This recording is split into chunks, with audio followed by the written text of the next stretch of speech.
സർഗസി അല്ലെങ്കിൽ വാടക ഗർഭധാരണം.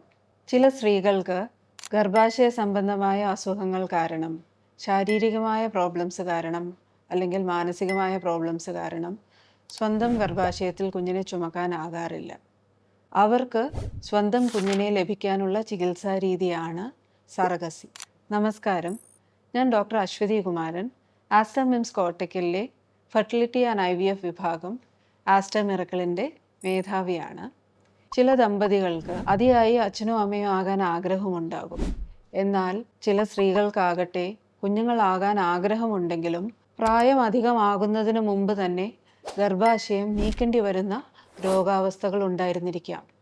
അല്ലെങ്കിൽ അവരുടെ ഗർഭാശയത്തിൽ ഗർഭിണിയാകുകയാണെങ്കിലും ബലക്കുറവ് കാരണം മാസം തികഞ്ഞ ആരോഗ്യത്തോടെ ഒരു കുഞ്ഞിനെ ലഭിക്കാതിരിക്കാം. വേറെ ചിലർക്കാണെങ്കിൽ ഹൃദയ സംബന്ധമോ ബ്രെയിൻ സംബന്ധമോ ഒക്കെ ആയുള്ള അസുഖങ്ങൾ കാരണം ഒരു ഗർഭം ചുമക്കാനുള്ള ശേഷി ഉണ്ടാകില്ല. മറ്റു ചിലർക്കാകട്ടെ സങ്കീർണമായ മാനസിക പ്രശ്നങ്ങൾ കാരണം അവനവൻ്റെ ഉദരത്തിൽ ഒരു കുഞ്ഞിനെ ചുമക്കാനാകുന്നില്ല.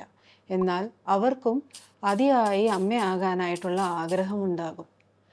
അങ്ങനെയുള്ളവർക്കുള്ള ചികിത്സാ രീതിയാണ് സർഗസി അല്ലെങ്കിൽ പൊതുവെ വാടക ഗർഭധാരണം എന്ന് പറയുന്നത്. സ്വന്തം ഭർത്താവിൻ്റെ ബീജവും അവനവൻ്റെ അണ്ഡവും IVF ചികിത്സാ രീതിയിലൂടെ ചേർത്ത് സ്വന്തം കുഞ്ഞിൻ്റെ ഭ്രൂണമാകാൻ അനുവദിക്കുകയും സർഗറ്റ് എന്ന് പറയുന്ന ഗർഭം ധരിക്കാൻ ആരോഗ്യമുള്ള ഗർഭാശയമുള്ള സ്ത്രീയുടെ ഉദരത്തിലേക്ക് ആ എംബ്രിയോയെ നിക്ഷേപിക്കുകയും അവർ ഗർഭിണിയായി 9 മാസം ചുമന്ന് ദമ്പതികളുടെ കുഞ്ഞിനെ അവർക്ക് കൈമാറുന്ന ചികിത്സാ രീതിയാണ് സർഗസി.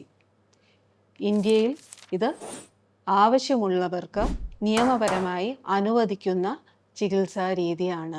മേൽപ്പറഞ്ഞ പോലെ ഉള്ള അസുഖങ്ങൾ കാരണം വിഷമിക്കുന്ന ദമ്പതികൾക്ക് IVF സർഗസി സ്വീകരിക്കാവുന്ന ഒരു ചികിത്സാ രീതിയാണ്.